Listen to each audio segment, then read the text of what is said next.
You ask Tiger to solve. This deals with linear equations with one unknown. The final result is v equals 137. Let's solve it step by step. Swap sides. Group all constants on the right side of the equation.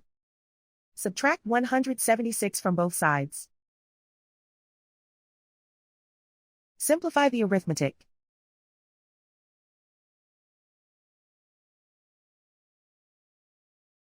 Convert the v into a positive number.